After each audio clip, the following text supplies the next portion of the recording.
So today is Monday, another sit-at-home day in the entire southeast, which includes Abia, Anambra, Ebonyi, Enugu, and Imo State. Now, the president visited last week, I think last weekend, he visited Imo State last Thursday, and he met with leaders from the region where he emphasized on the unity of the country. Now, join us to speak on this sit-at-home order and many other things concerning the president's visit is the Commissioner for Information, Ebonyi State, Honorable Uchenna Orji. Welcome to the show, sir. Thank you very much. So the president was in Imo State last week, and everybody was watching keenly at the acceptance or his entire visit and how people responded to it. What's your own general review about his visitation to that region? And would you say you believe and accept everything he has said concerning the security of the southeastern people? Yeah, as a matter of fact, the visit of Mr. President to Imo State was part of his presidential duties of having a working visit to different states. We operate a federated state under a presidential system of government. And you know that even in the last tenure of his administration, he visited Ebonyi State, and Ebonyi became the first state he did visit and slept over after Katsina, his home state. And so coming to Imo State at this point is part of his working visit. Of course, he came to commission some projects by His Excellency Senator Hope Uzodimma. So his visit and engagement with leaders of Southeast is actually part of what should be in a presidential system of government. Now, of course, he was able to take home some of the issues raised by the Southeast leaders, of course, including security. But you agree that security issue did not start with this administration? Never. And, of course, you know the issues that led to this insecurity in the nation, bad governance, brought about by years of misgovernance, mismanagement, and underdevelopment of some parts of the nation. So he's coming for us who think it is also one of the ways of assuaging the feelings of Southeast and making us understand that we are part and parcel of the Federation. I must say that we commend very highly the president. In the face of all of this insecurity, he has shown maturity, has also shown wisdom. And I'm pretty sure that the security agencies are doing their best. But the issue of security has to do with all stakeholders, coming on board on the table like this. But I want to say that even those that are not within the corridors of powers are not helping matters through social media posts, through inflammatory statements and all of this fake news. Insecurity, as it were, has been aggravated. But I'm sure that with the pace the president is going, that it will be addressed as soon as possible. Okay, let's talk about the sit-at-home given by IPOB for every Monday. A lot of the Igbo people have complained that they are sitting at home not because they want to, but as a result of fear, because when they come out, they are likely to be vandalized. Is there any plan, as taking it from the president's visit and any security meeting on how they can help Igbo people get back to work?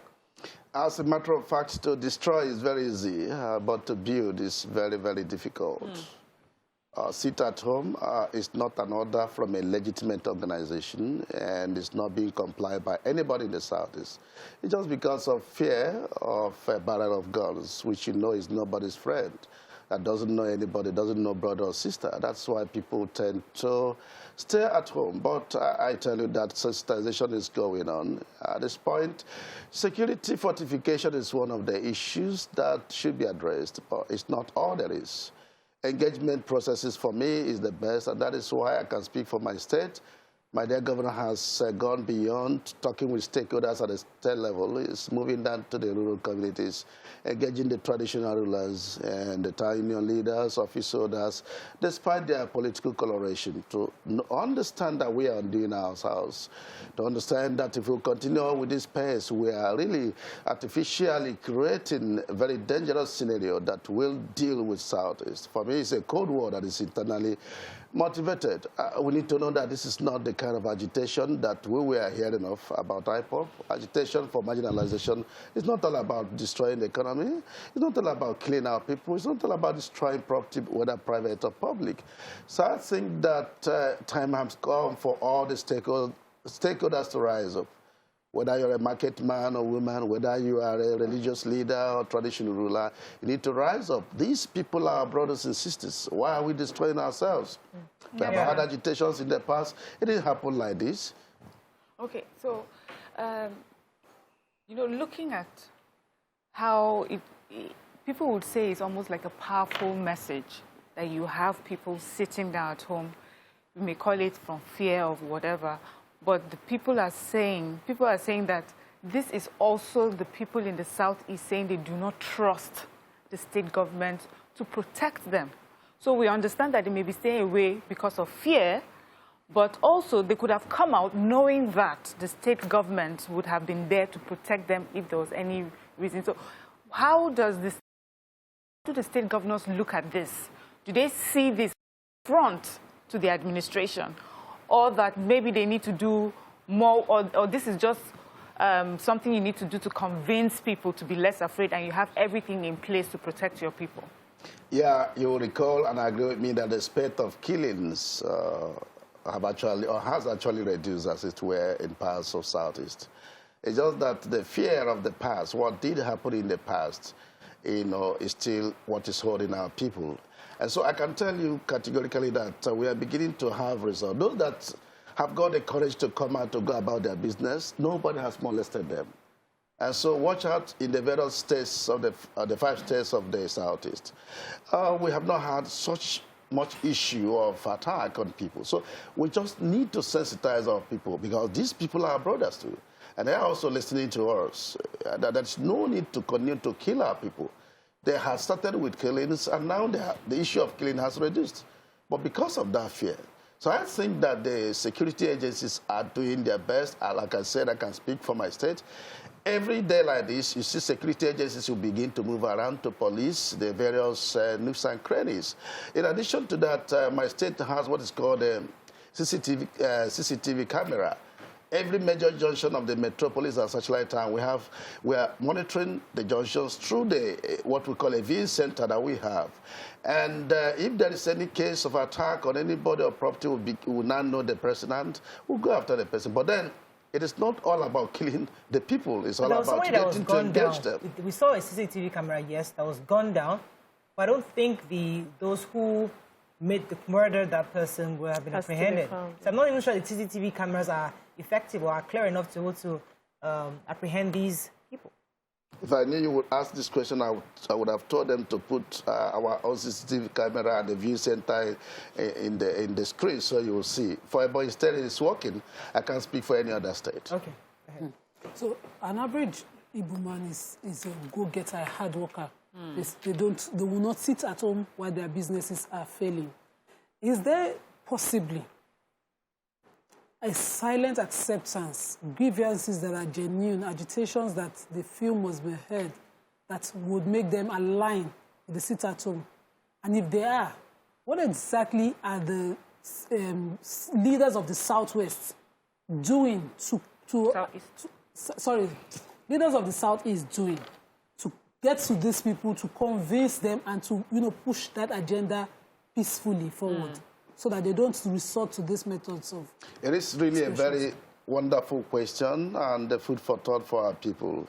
Yeah, they did mention the issue of marginalization, which I must concede to them that it is actually true.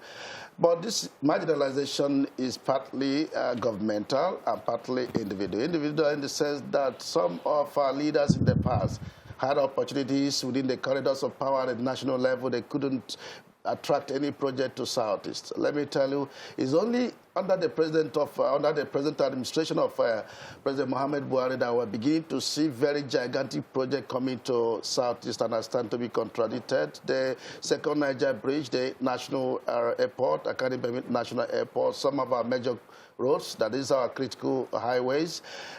This administration has done that. And so the issue of presidency is what they're also mentioning, that as one of the tribes within the federation, we should be given the opportunity to have a shot at the presidency. And I give it to them. From 1960 to today, we've not had a very fair opportunity to have a presence at the presidency. But I think that, like you did say, it's not something for violent agitation. We need to engage peacefully. We need to engage within the confines of the law. And I think that with the current leaders that we have, of course, you know, Southeast Governors Forum under my boss, the governor of Ebonyi State, is very strong. So we should be able to aggregate all of these agitation issues, hand over to them to engage relevant authorities. I do know that Mr. President has a listening ear, has been very quiet, very calm, very matured in the face of all of these very needless attacks here and there. Let me take this call, because I think it's that mature and silence that is the people are having problems with. But let me take this call from Mr. Charles in the UK. Good morning, Mr. Charles. Are you there?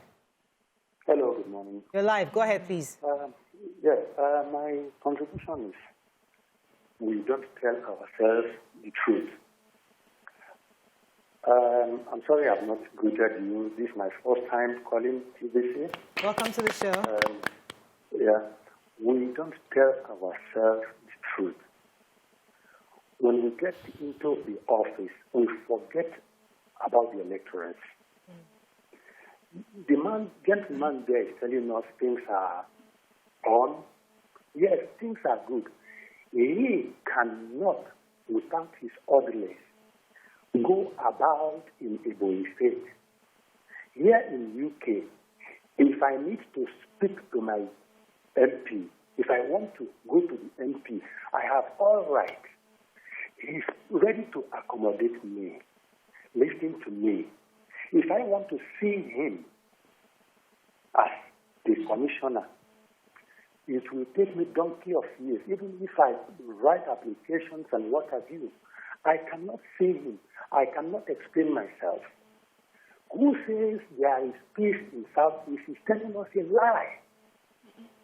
We all see it. We don't need anybody to come and tell us. I'm from the Southeast.